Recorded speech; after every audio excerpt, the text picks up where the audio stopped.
Hi, Dan Alexander here, and this episode is brought to you by Required, the all-in-one go-to platform for serious recruitment professionals, owners, and founders who are looking to grow their businesses.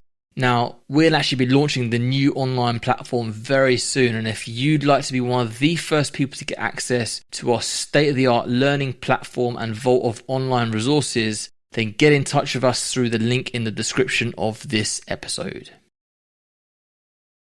All right, welcome to the Recruiter Startup Podcast. I'm joined by my co-host, Dan Alexander. How are you, Dan? I'm well, my friend. Very well. Are you sure? Yeah, there was real hesitation in that. You know, when someone if you need us someone to asks you a rescue question, you're right. You're not sure you are. Are you new dad? Well, is that what's happened? Yeah, it's ropey at the moment, but we've just kicked him out of our room, so he's kicking up a stink. Nice, Okay. nice. Yeah. You can power through it. I've been And there, who done is that the third conversation. Mitchell twin? Who is this? I'm today? not sure. I'm not sure. We definitely all chose a look today. I'll tell you what. It is Alexander Dick. Is it Alexander Dick? Is that what you call yourself? Only if I'm in trouble. Yeah. So Alex, Have you ever been in trouble? Maybe. Okay, no Maybe. comment. No comment. Yeah, my so legal name is Alexander Dick, but no, Alex. All right, very good. All right, so last week we talked to a really pumped up young man, Anthony Kelly, who is fired up.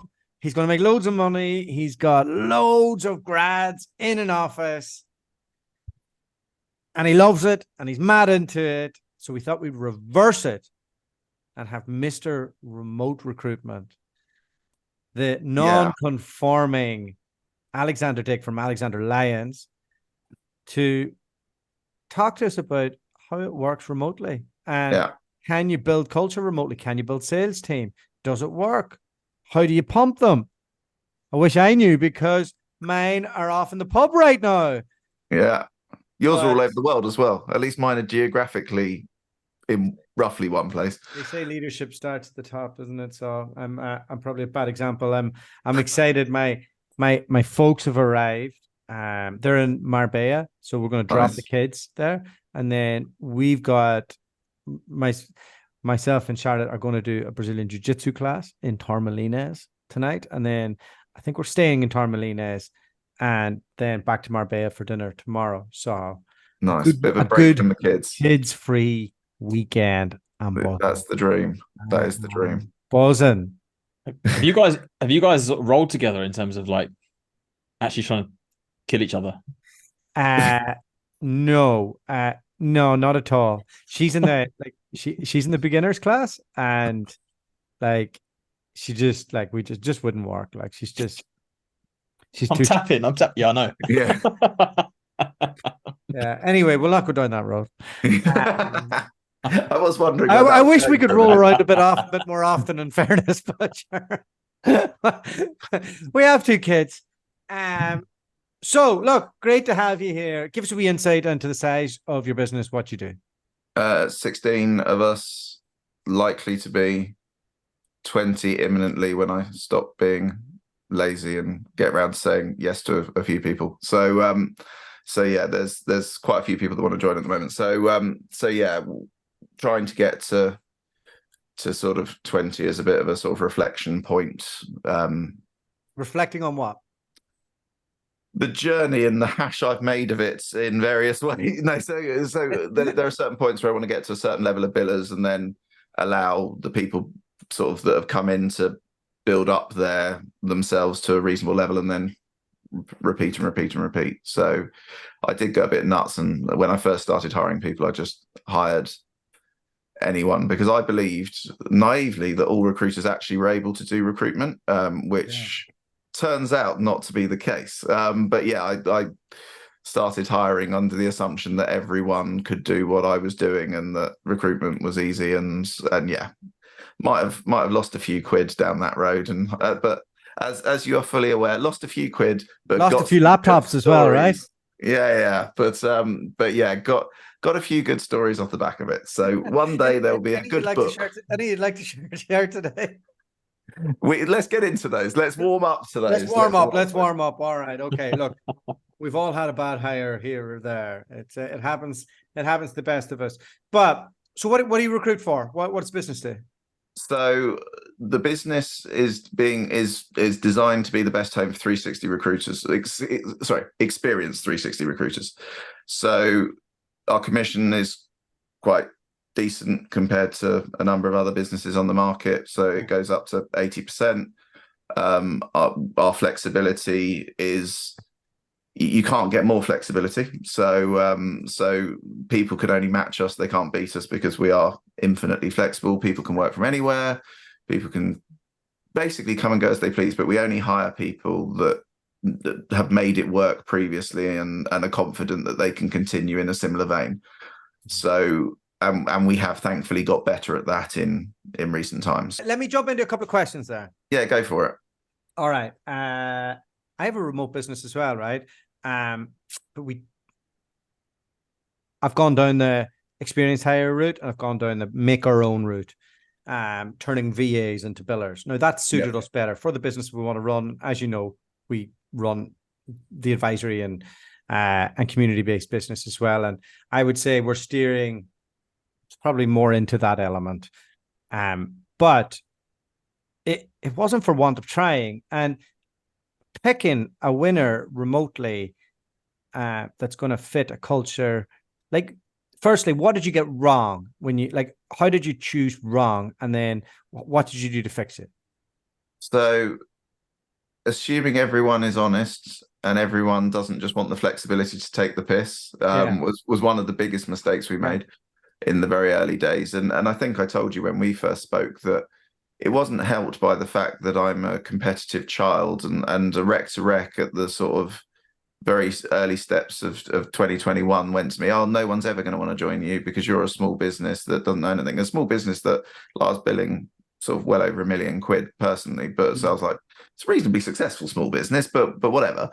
And yeah, they told me no one would want to join me. So there was a bit of a sort of, fuck you. Can I swear on this, by the way? Sure can. Yeah, fine. So there was a bit of a fuck you. I'm going to prove otherwise. And so I went a bit hell for leather and that, so I wasn't in truth in the early days overly picky because, as I said a bit earlier, I went into it with the assumption that everyone was a good recruiter and that everyone had the ability to do well, and soon realized the hard way that is in fact not the case. There are very good people out there, but there are also some complete turds who when you talk to them tell you that they're the best thing since sliced bread when actually they're fairly mediocre at best. And we had a fair share of them towards the beginning of our time. So we had a lot of people who would, like the first one as an example. So had a recruiter start. She said, I've got a friend who's really keen to do it. He's got this massive book of farmer candidates and clients, and he's going to do really well. So he comes on board, and we're having sort of morning calls, and he's sat there, and one day he forgot he had his camera on, and he sat there drinking what was it? I think it was a cider, sort of first thing in the morning. We're talking sort of 9:15 in the morning, playing his Xbox, smoking a cigarette, eating last night's curry. And yeah, it didn't take a deep dive shortly after that to realize that he was actually just sitting there and that was his working day, because he thought, well, I'm remote, nobody's going to know what I'm up to and I can get away with it. And of course, the system is still the same system you'd be using if you're in a business. Like we still have the same reporting functionality. We still have the same sort of back office that you would have if you were somewhere in an office, because most packages are web-based now. So walk me through what the qualification is now. So like when you to make sure lads don't like work in their underwear with a bottle of cider and eating last night's curry. Well, to be fair, they can work in their underwear with a bottle of cider as long as they're actually doing the job. Like the main issue I had with that was the not doing the job. I'd like work in your underwear all you like. But yeah, the bit we're doing now, we've just become far more mature in our hiring process. So there's additional elements to it. there's more questioning of performance, there's more evidence required, there's way more. How far do you go? It depends on the person. If So someone's willing, if somebody triggers you a little bit, you're like, okay, we need to deep dive. no, to be honest, if someone triggers me, I tend to just walk away.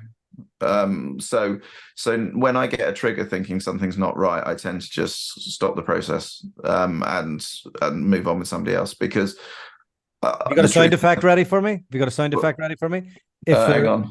If there is doubt, there is no doubt. I don't have a sound effect for that. I've got crickets chirping. I can do that if you like. Come on, that's a great quote. I need something positive. Yeah. All right, but like in terms of qualification, you look at their billings. How far do you go with it? Because like everybody lies. So yeah, so people aren't good at maths, which is quite handy. So first thing I ask is, what is their commission structure and how much commission they earned? And then what did they bill? And then often those numbers don't tally up in any way at all. And it's like, well, hang on a minute, you've just told me your commission structure and what you're supposedly earning, but that doesn't tally up with what you say you're doing. So that's an easy one. And it's amazing how many people sort of get a bit nervous and anxious. Often I'll ask to speak to people's clients. So if someone's that confident about their ability to bring a client, let me have a chat with them. Like, I want to hear directly from them how good they are. And again, if someone's, have you followed through on that? Yeah. Have you had any ones that didn't work out? No, because thankfully to date, no one's been stupid enough to say yes to that, and then that not make sure he out. doesn't call me again. Yeah. And to be honest, a lot of it's gut instinct now. As you know, we've had our fingers burnt a few times, and I believe in learning from those mistakes pretty quick. And so, if we see characteristics that we've seen in previous people that haven't made it work, that's what we base our judgments on. And then of course there's levels of experience that we need to see. There's commitment to actually staying in businesses rather than jumping from one to the other, because there are way too many recruiters out there that in the last 3 or 4 years have had 10, 15 jobs, and every one they've left because it was a toxic manager and all of that sort of stuff. It's like, okay, maybe once, maybe twice, but 15 times later, I think you have to start looking in the mirror and going, am I the problem? And so I see quite a lot of that as well. And that again is something that is off-putting. So the main thing is, has someone been somewhere doing something for long enough to make it possible that they were decent at it? And do we know that business is somewhere that wouldn't keep them if they weren't? So that's an intelligence thing, right? If someone keeps making the same mistake over and over and not actually learning from it, it's always everybody else's fault. Like, what you're talking about, Alex, smacks to me of professional interviewers, that are. It's the same way you qualify salespeople, right? Any sales recruiters out there digging into commission, digging into numbers, and the people that get cagey about that, or why are you asking me those questions? Straight away, like, okay, if you don't want to talk openly about some of this stuff, then you're probably not actually someone I'm interested in talking to anyway. Yeah, exactly. And it's amazing how many can't even answer it. I don't know what I build. The number of times I've heard people go, I don't know what I build. And I'm looking going, right, so you're in a sales job to make money and you don't know what you're doing. Like, it just, and then there's always an excuse of, oh, that's not how it works. So I'm like, okay, you find me a recruitment business that doesn't care that you put money on the board or not. Like, it's not a thing. Yeah. There's a lot of truth in that, but if you dig deeper, what you'll probably find is that they just haven't been appraised properly throughout. So as part of that management structure, they've just been kind of left run, and then they've just kind of ran with it, and they don't really get managed. Where if you're in a proper company, they're bringing you in, they're showing you your targets, where you're at, why haven't you done it? Let's go to the numbers, let's look at it.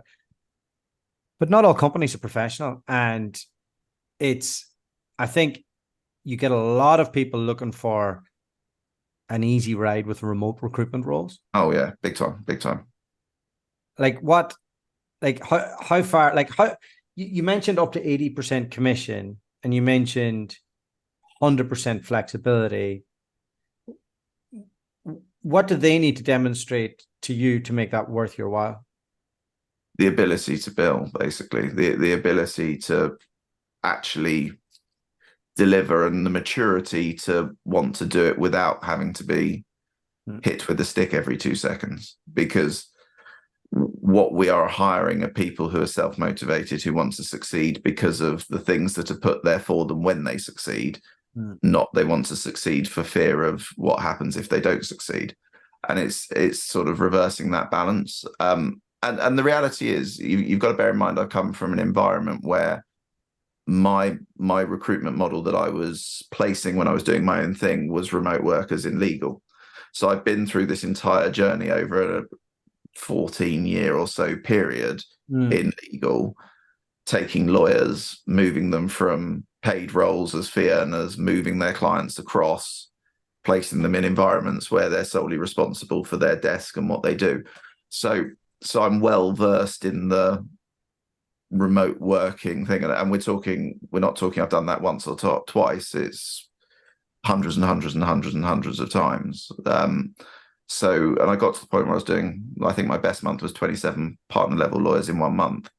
So I've got quite used to on an industrial scale working out whether it's right for somebody or wrong for someone, and a load of the is it right or wrong attitude bits carry across, because the ability to work in remotely and have that self-motivation and stuff carries across sort of every area of work, really.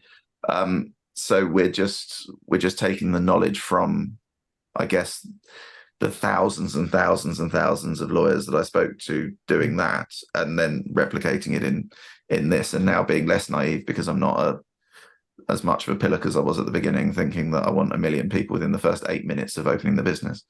How quickly before, like, if you're interviewing somebody, how quickly before you realize they're not right for you? Normally less than 5 minutes. And how quickly before you tell them that? About 5.1 minutes. Cool. So yeah, so I lay it on thick. All the negatives of coming here is the first thing I do when I'm speaking to somebody. So I don't sell joining us. I sell the negatives of being with us and all of the things that we expect at the beginning, and see how they react to that. And if they react to that saying, I'm not bothered at all and this is why, then the conversation carries on. But 9 times out of 10, somebody will go, oh, no, I want this that you're not offering, or I want this, or I would prefer. Give me a negative. Well, most people, as most people, as you'll know, rec to rec, most people want to be in an environment where there's a warm desk, and they don't want the pressure to be on them. They want the pressure to be on other people to be bringing in the work, and they want to do delivery and call it 360. But actually, they want to be in an environment where there's a bank of clients that they can work on, and house accounts and all of that sort of stuff. And the opening gambit when people say that to me is, no, we don't have that. So yeah, if you want that, we're the wrong home. Like I did one this morning, and it was 3 minutes. Because because I said, do you know much about us? They said no. That's a bit of an alarm bell already. And then it's because it's not like we're not that vocal about what we're up to. And then it was, right, this is how we work. And they went, and I went, it's probably not for you, is it? And they went, no. I'm like, okay, no worries, good luck. And that was it. I was a bit politer about it because I'm always polite, but conceptually that conversation wasn't going anywhere. So I wished them the best of luck in their future endeavors, and said, if your position ever changes, feel free to get back in touch. So yeah, you've done a good job of stealing my poster child of being the remote working person out there. I'm happy for you, but it also raises the question: why is the UK so far behind? Like in the States, this is commonplace. Even in Ireland, like remote working is really the norm, but everybody just wants people in an office in the UK. What do you think that stems from? Tradition. And America is, I can't speak for Ireland because I've not done any business in Ireland, but in America, you've got a much wider area, and it's more common that businesses are in multiple states. And if you've got businesses in multiple states, especially if they're quite far apart, sometimes you might need people in the middle, or they're operating in different states from a base, and the country's so large, practically it's helpful to have people about. Whereas if you think in England, you would have sort of the roving salesman that would put their suitcase in their Vauxhall Carlton or whatever and be driving up the M1. Yeah. So our structure that we always operated here was you have a home base which you travel from, but because the country's not that big, you can kind of get anywhere within a day. So salespeople have always gone to the client visit. So when I first started in recruitment, one of my patches was Newcastle. And so if I needed to see someone, I would just get in the car and go to Newcastle. And I think that's a sort of we traditionally have done it that way. And certainly in professions like, and I speak for legal more than I do for recruitment because I recruited in that for longer, but I'm sure recruitment's the same. Businesses are based in an area, they service that area, and often with recruitment businesses they service that area. If you're a London recruiter, you service London, and so it makes sense. And it's a very easy argument to be in the office because it's like we all work together here, it's a team atmosphere, and if you need to see your client, you get on a tube rather than have to put more of an effort into it. So, and then also if you've got a massive London office and you've spent an absolute fortune on it, you're probably going to want people to be back in it, because a sort of 40 grand a month lease with nobody in it, it must be quite depressing as an owner of a business. So if you have people in it, at least you feel like you're getting your money's worth. So I think there's an element of that as well. But I think COVID let the cat out the bag that remote working can work. And I don't think that's a situation that's going to change. And it doesn't matter how many times people go, oh, sales environments can't work in this way, or law firms can't work in this way, or whatever. Time and time again, they're proved wrong. So how many times does someone have to be proved wrong before they go, oh, okay, maybe it does work? But it's horses for courses. If people want people in the office, that's cool. But that doesn't mean everyone wants to be in an office. So people like the likes of myself and yourself, we operate an alternative that allows people to work from where they want, which ironically does include an office. I've got a new starter who wants to work from an office 3 days a week. And that's fine. I am paying for an office 3 days a week so that she can go and work from an office for those 3 days a week. It's not a problem. I'm moving into a new office on Monday. I want to go to an office because I'm getting too distracted. But yeah, it's a difficult one. I think a lot of it is the age profile as well. We take in young people to recruitment in the UK more than anywhere else, and it is, it's bums on seats, and 1 in 3 survive, and then they have a couple of kids, they do whatever, they're out there, and then you hire them once they're really experienced. And I'll let everyone else do all the training bit, and then I'll just basically the way I view it now is that every other recruitment business is just a really, really good L&D platform for me, and I'll just sort of sit there and hopefully wait for them to waft in my direction. Dan, what did he say there? Yep, what did he say? Deliberate in my wording. All right. What companies do you target then for great trained people? So in truth, there aren't companies I target. There are companies I see I'm getting more out of. So I've got a lot of people from quite decent biotech companies at the moment who are approaching me. Can't tell you why, but yeah, and I know those businesses are decent because I have some biotech people in my business who are doing exceptionally well, who were telling me about those businesses when they joined as being proper competitors and sort of powerhouses in their areas.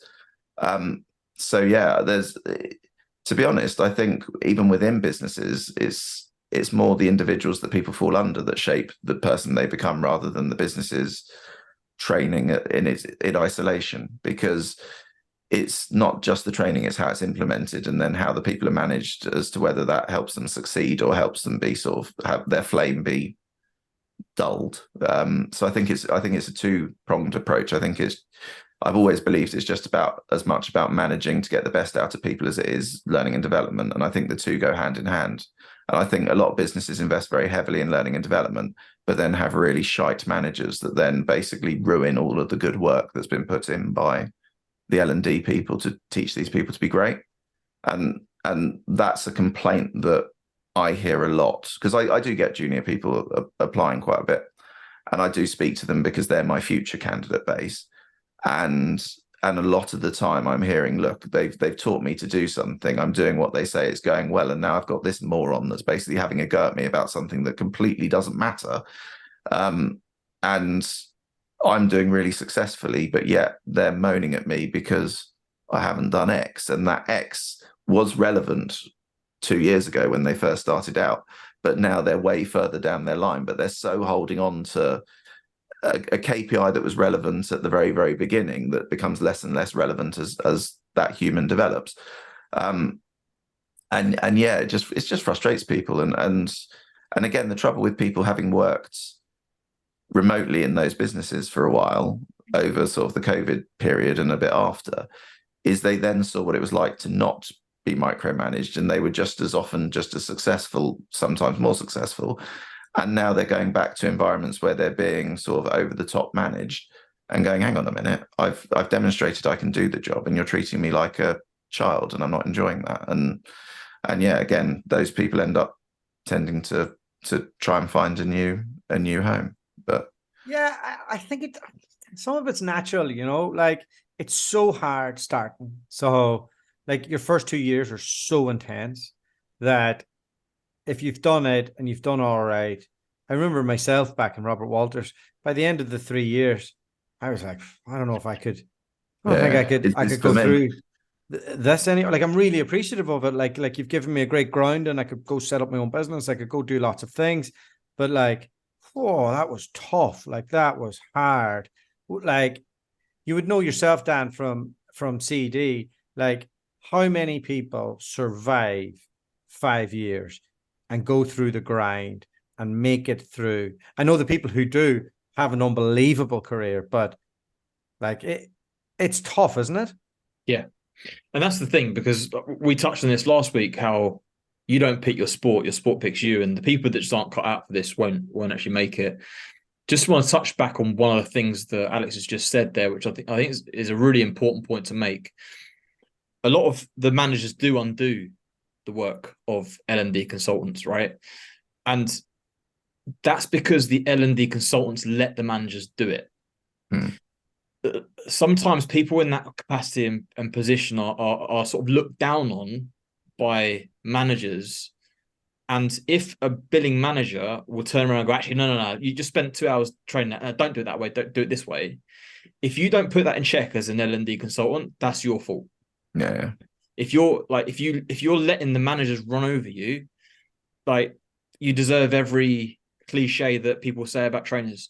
You've got to be one of the best and the strongest people in that business to force a mold on certain people. People miss that. So that's really, really key. You want one of your strong, like, you don't want just someone that likes training to be the L&D consultant. You want that L&D consultant to be one of the best salespeople within your business. Yeah. That's what these people need, Leading from the front, basically. Dan, what can people do if they can't afford you full time? Tell the people what they need to hear here, Dan. Come on. Well, it just so happens, Dalton, that we've developed an online platform. Would you know? It's in development. It's in the beta phase right now. We've got people coming on board, but essentially that information is it's going to be available to you, right? So it's not enough just to have training. Like, what training? And actually, Alex is bang on the money. The pedigree of who's giving you that information, be it a great manager, or it doesn't have to come specifically from the business.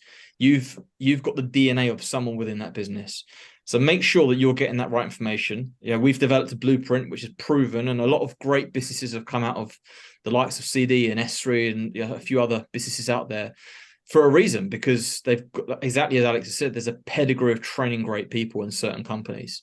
Hey, it's fun. So, it's fun breaking this down, because Dan's put it all down on paper as much as he can, and he's put his ego on the line and all the rest.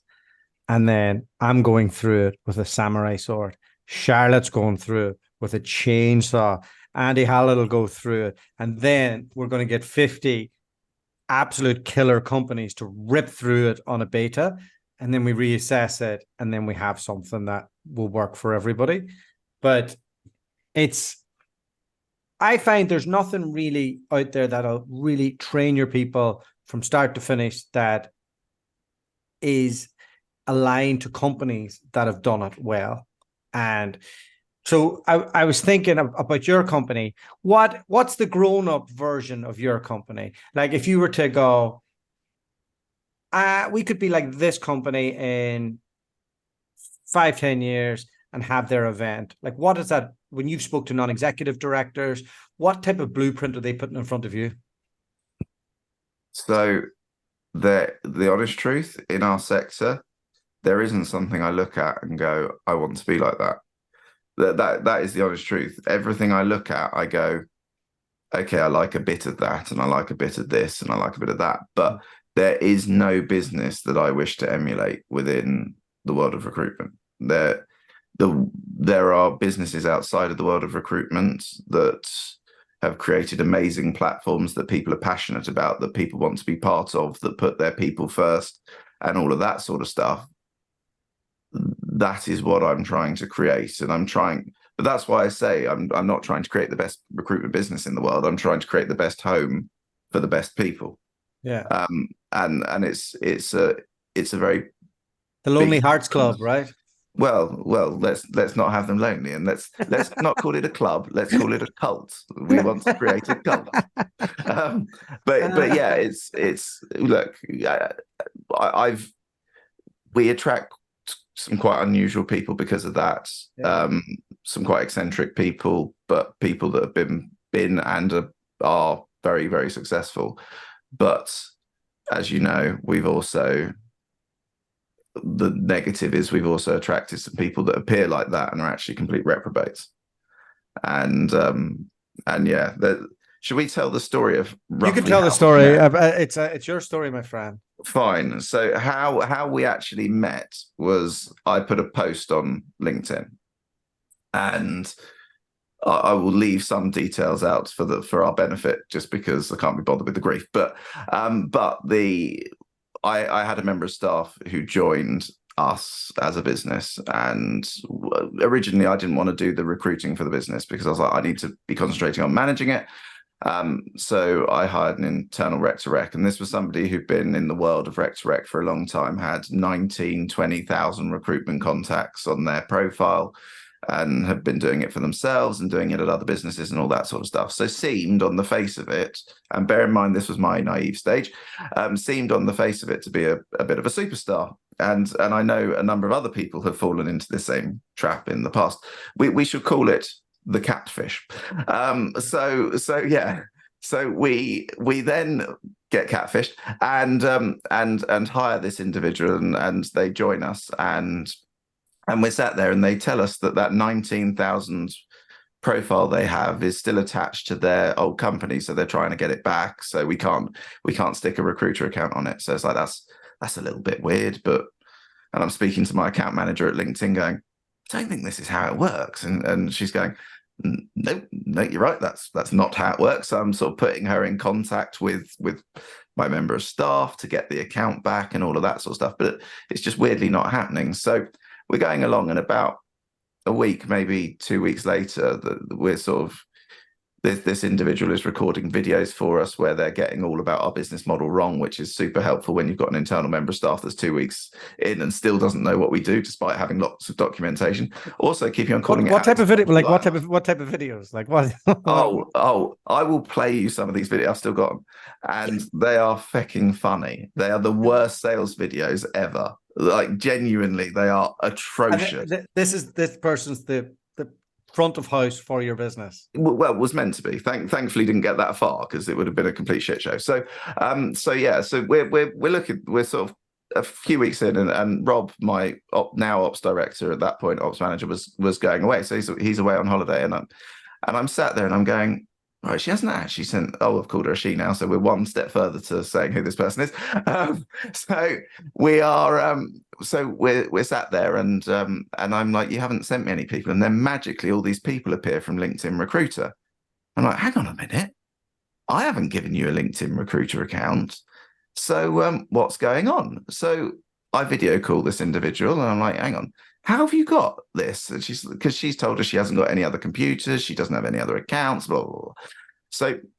So she goes, oh yeah, no, my new company that I was going to work for, because she was meant to join somebody else and then flipped last minute to join us, has set up an account for me, and they put a LinkedIn Recruiter. So I'm just using that. I was like, that's a bit dodgy. So maybe let's not do that. But right, okay. So then, but whilst I'm on that video call, there's an Apple screen in the background. And I'm an Apple user, so I recognize the backgrounds of Apple screens because nobody ever changes them, and they're all the same. So I'm like, that's a fucking computer. So hang on, she's she's got no computers in the house, but there's a fucking laptop over there. So what's going on? So yeah, I am sat there and I call up Rob and I'm like, Rob, I know you're on holiday, but I've got some concerns. And because I've said that to him a number of times and I'm yet to be wrong, his exact words were, "Oh, for fuck's sake, I'm on holiday. Like, what's happened now?" And so I explained. He said, "Well, why don't you just have a look around?" So I look around, find that other LinkedIn profile and see who it's attached to. So I decided basically that I was Poirot because I'm very bored and immature. So occasionally, so I was like, right, fuck it, I'm going to reach out to these people. So I reached out to this company and said, "Hey, random question. I think you were going to have someone that was going to join you. Did they join you or did they not?" Just like, I know it's a bit random, but I'm just a bit like, this is all a bit weird. They went, "Oh yeah, no, they're doing an RPO with us and they work within one of our clients." I was like, "Oh, okay, right. Well, that person also works for me." And they're like, "Oh, what, in the evenings and weekends?" I was like, no, full-time job, proper contract, like full-time hours. So yeah, it turns out working at two places, and I wish that was the end of the story because that would be not that stressful. But so Rob comes back from holiday a few days later, and of course, unfortunately, the first person pulled the parachute the quickest because I wanted to sort of let it mull a bit and do it properly, but no, he pulled the parachute and called her up and told her to take a long walk off a short pier. So yeah, fast forward a few days, Rob's drafting the termination letter, and he goes, "Do you think she ever left the other business?" So I was sat there going, "Hadn't really thought about that, but you know what? There's only one way to find out." So I call them up, and I call up a random number that I found for them, and it turned out it was like a sort of candidate application number. And some random consultant calls me up and goes, "Hi, I've had a missed call from this number. Like, can I help? Like, are you looking for a job?" And I was like, no, a bit more random than that. "I think this person used to work for you. I'm just wondering if that's the case." And the bloke went, "She's in my team." I'm like, "What? Hang on a minute. Hang on. So she's still in your team?" And he went, yeah. And he's like, "Why? I've got to be honest, mate. This is a bit weird. So why are you asking about this?" So I went, "Well, it's weird for you and it's weirder for me because she's also in my team." So he immediately and wait till you hear. Yeah. Well, no, he immediately goes, "Yeah, no. I've got to be honest. This is massively above my pay grade. So I'll get the owner to reach out to you." So the owner reaches out to me and we have a chat about the situation because I've been told this business is toxic. They hate women. It's like the Wolf of Wall Street, all of this sort of stuff.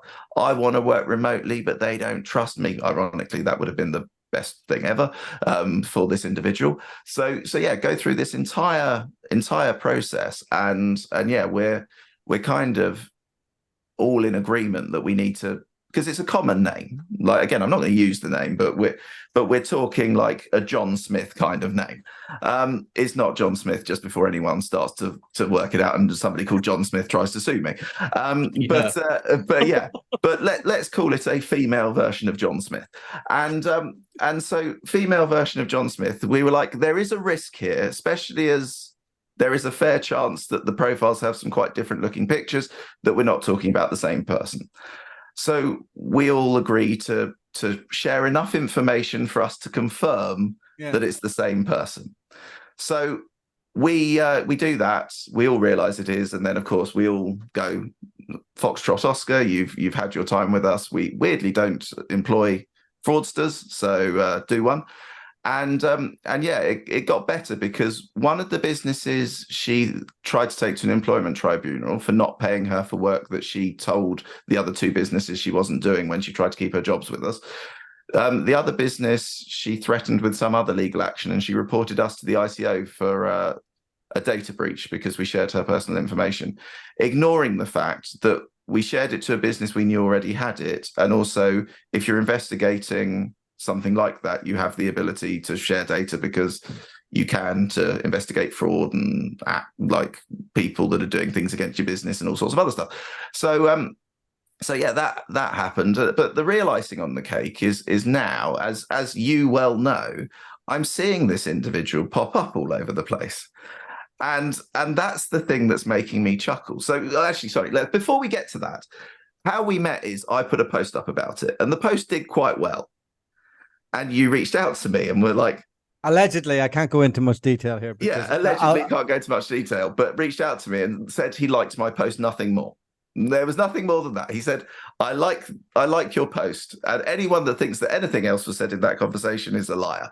So yeah, and we joked about it, and I think we had quite a similar sense of humor, and yeah, we've got on reasonably well since. But yeah, that individual now apparently is an expert in things like remote working and all of those sorts of things, and is currently doing a roadshow of talking about remote working. And to me, it's a bit like Jordan Belfort doing talks about earning money the right way. It's sort of that level of, okay, fuck it, let's just get rid of the rule book. In fact, my motivation is going to come exclusively from Belmarsh Prison going forward. So yeah, so that's one of them. But yeah, she's still beaten by the bloke who got caught with £1 million worth of cocaine a few weeks after leaving us. So like, he wins the third Olympics. But yeah, that she's up there. So yeah, I enjoy playing battleships. Whenever anyone's like, I've had a bad lever, I'm like, right, let's get out the top trumps cards. And my last trump card is, so did you have someone that left that did an ICO complaint, and then you had to call the ICO and explain to them that you couldn't give him his personal data because he's in jail after being caught with £1 million worth of cocaine and several duffel bags of cannabis? And who would run a remote business? Yeah, exactly. But thankfully, for a little while, I don't think I've had any drug smugglers, or if I have, they've been a little more effective in their ability to do it, which, look, the crime is getting caught, isn't it? We all know that. So do you do any personality vetting, like any tests like that? Well, with that guy, so we had to involve the police because he nicked some of our stuff and did some other dodgy stuff. And the police literally went, do you do DBS checks on your staff? And I was like, no. And he went, you should. Yeah. Well, brilliant. Thanks for that. So no, we do some stuff, but yeah, I did. So to be fair, I did, ignoring the nonsense, I did psychology at university. So if people think they're having conversations without me working out what I think their personality type is and stuff like that, that would be naive. But then if people can't be bothered to read my profile and see what I did, then more for them. So yeah. It doesn't just happen in remote businesses, this sort of thing, though. I've seen it firsthand, where a guy's come into an office with a second laptop, having been a contract consultant, and disappeared for like hours on end, like half the day. And this person's a manager. I was like, oh, where have you been? I was just making some calls from the atrium, whatever. So it's there are people out there that will bend every rule that they can. Oh, yeah. It just remote makes it a bit easier because, well, I say it makes it a bit easier. It makes the perception of the fraudster that it's going to be easier because they think that nobody can see what they're doing. There was that Australian lady who got basically sacked, and it all came out when she took them to an employment tribunal very recently. It went viral on TikTok. And they put keystroke stuff on her computer because they knew she wasn't doing anything. And there were days where she just didn't turn up. And it's like, well, what do you think is going to be the upshot of what happens if someone pays you to work and you just say you are working and then just disappear off on holiday or whatever? Someone eventually is going to go, you know what? I don't think this person's doing their job. But weirdly, that's the thing. You know, when I say I've got unlimited flexibility, that's the thing about it. Because if somebody comes on board and does really bloody well, and let's say at the start of the month, they make shed load of placements and all of those stay in, do I care what they do the rest of the month? Not really. Your business needs to be at a certain size and to have a certain amount of cash to be able to play that game. I think if you were billing £1 million, you said, right? So that meant that means that there was reserves there to have a bit of a gamble. The early days, and we've got investment, so so we're in a reasonable position. Why did you take investment?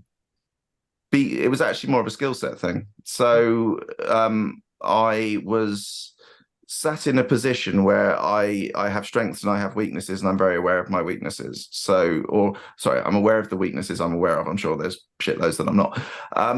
So I wanted somebody who was quite different than me, had been very successful previously, had stepped on a lot of landmines that I'm likely to step on my way up the greasy pole to success, or the greasy ladder to success. And so, but I wanted that person to have some skin in the game and be invested in it, so that their decision making isn't that of somebody who's sterile. It's somebody who's got something to lose.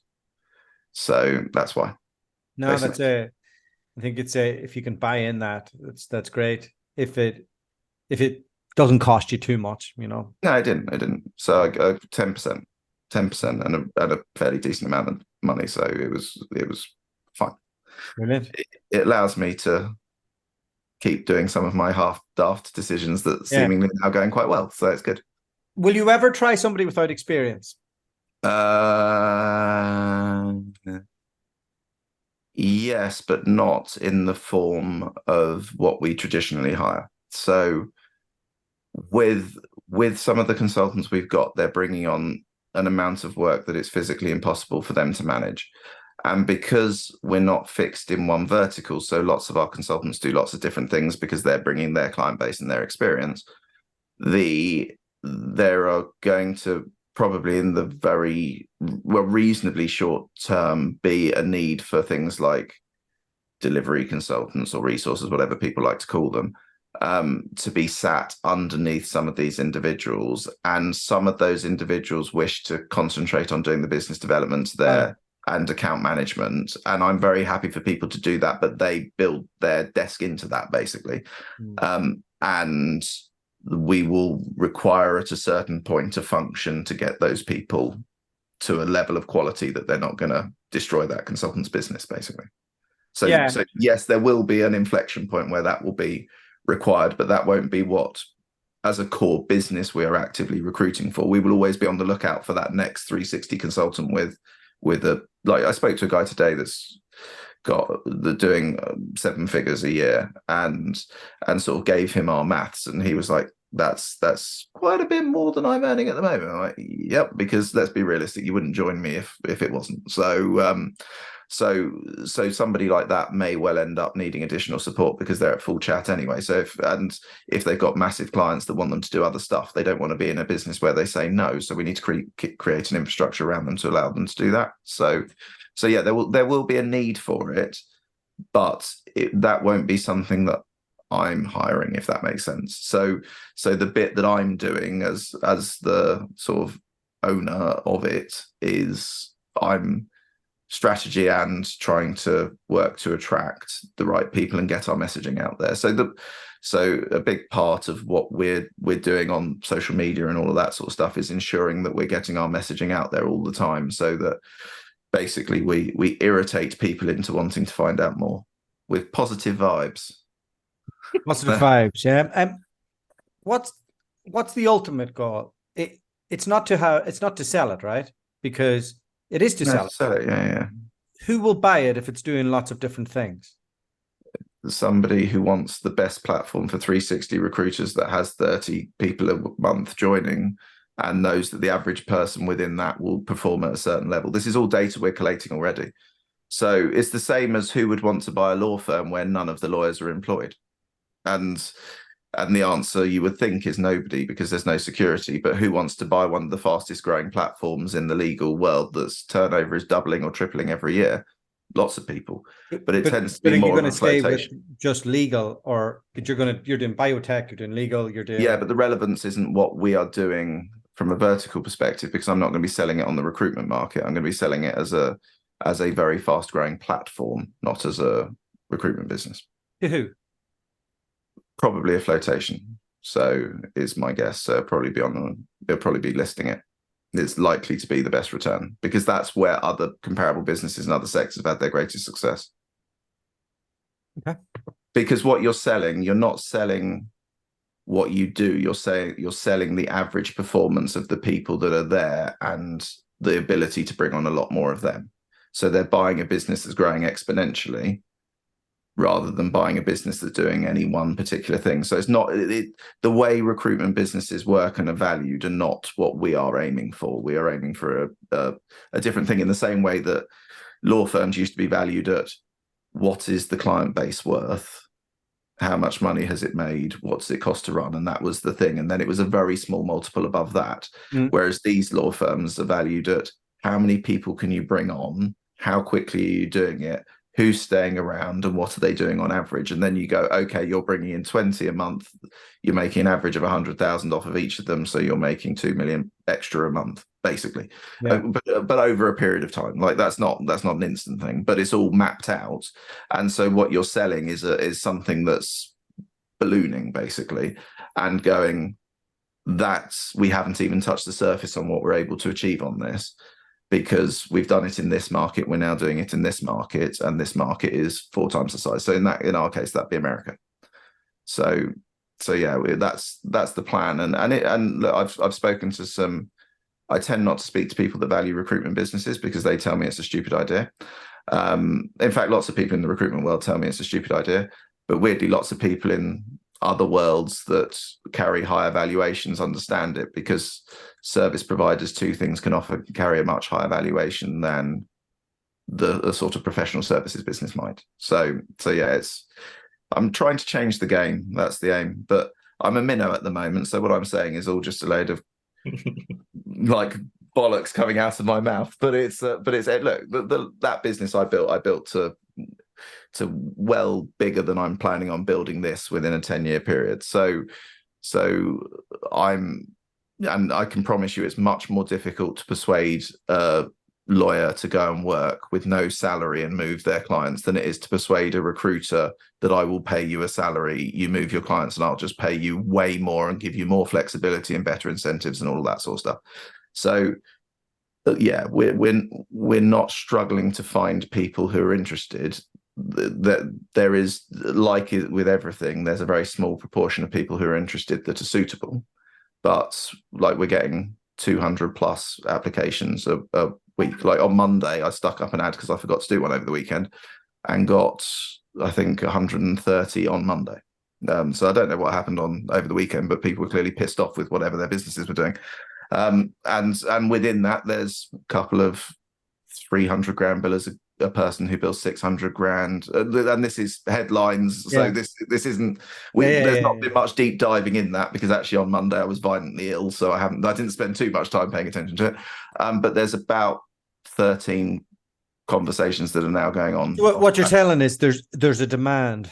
There's product market fit from the people that want to work remotely, want more freedom and flexibility, but want to earn way more money, because they've been there, done it, got the t-shirt, and they're probably the people that would have gone and done their own thing, but are scared of doing that. And joining us is a sort of happy middle ground, because they get a lot of the freedom and flexibility, a lot of the increased earning potential, but still have the security of a salary, and still have the security of somebody else paying for all their licenses and colleagues that they can refer stuff to and receive referrals from and all that sort of stuff. So we're a more familiar step than going out and straight doing your own thing. And yeah. Well, guys, I'm not going to pitch about this because that's fucking boring. So we're an hour in now. So welcome to the world of me waffling. No, you've been great. Probably liable, but whatever. We didn't say a name. We just said a gender. There's 7 billion people. There's 3.5 billion females. So yeah. Right. Okay. One last thing. How can we build this remote training platform that will help a non-traditional business like you? Where's the skill gaps? What would make your life easier from a training and development perspective? I think it's the same as most other businesses, because a lot of even very good recruiters have fallen into bad habits, because we've come out of a market for the last few years where you could basically throw 100 darts at a dartboard and 95 of them would hit the bullseye.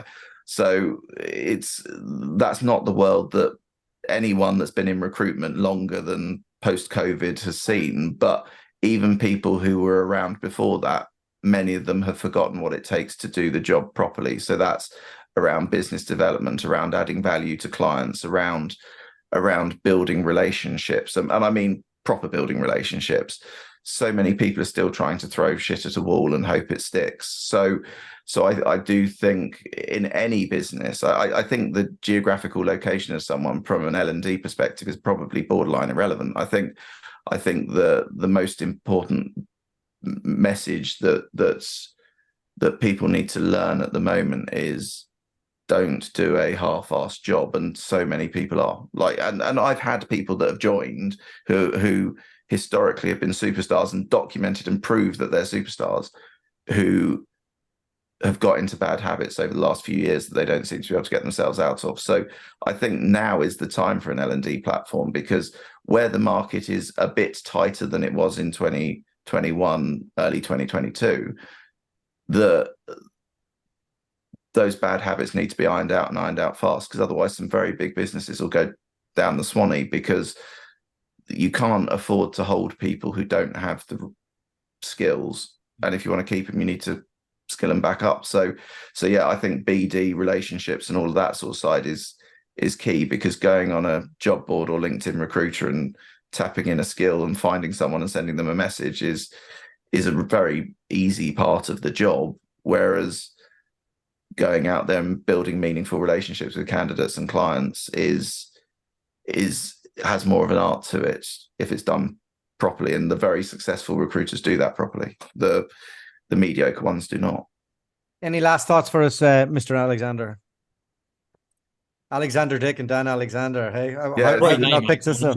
Yeah, nice and confusing. Certain strength to it, I find. I would just ask you, just on your side, the question of, because obviously you're saying that you're using these other companies as your L&D platform, right? So how much work do you have to do, or what work do you do to course correct and actually develop experienced consultants within the business? Like, how do you, someone's like okay, but they're not at their potential, like what do you do to course correct them currently? So I will, at the moment, which is unsustainable on a larger scale, a lot of that will fall to me, and I will try and encourage them to use the core behaviors I used that made me able to achieve what I was able to achieve, and explain how I spun the plates and how I managed to have the number of processes going at any one time that I did by flipping responsibilities onto different parties whilst still controlling how that works and things like that. So some sort of psychological tricks that I've learned along the way that make people want to get back to you rather than you have to chase them, and just stuff like that, which takes the pressure off of having to chase hundreds of people all the time. And so I impart a lot of what I've done to others, and actually I've had a chap approach me over this week, and so I'm now doing that outside of my own business as well. I've had a really nice guy approach me and ask if I can help him get to his full potential, and for some reason I said yes. He just seems like a nice guy, and on the condition that if he starts his own business, I get a chunk of it. But yeah, but let's get him going first. It's because he's a nice guy. Yeah. No, but that's the thing. I spent a lot of time. I've spent a massive amount of my career helping people entirely for free, and if I look back at the amount that I could have done from that, yes, it gave me a certain amount of satisfaction, but it devalues what I'm doing, and so yeah, I'm happy to help people externally, but that's that. I don't want that to be a large part of my working life. I'm putting out enough fires internally the whole time. I don't want to be dealing with too many other people's. But well, we'd love to get your eyes on the beta of. Yeah, no, I'd love to look at this. I'd be very happy to take an additional samurai sword or let's carve it up. Yeah. Let's just go nuts. I'll bring the lighter fuel. You've got the swords and the chainsaw. I'll bring a match and some lighter fuel. Dan's going to be like 2 feet tall by the end of it. Hey? Dan's just going to hate us all. He'll just stop returning calls. That's what's going to happen. Yeah. He's just going to stop returning everyone's calls.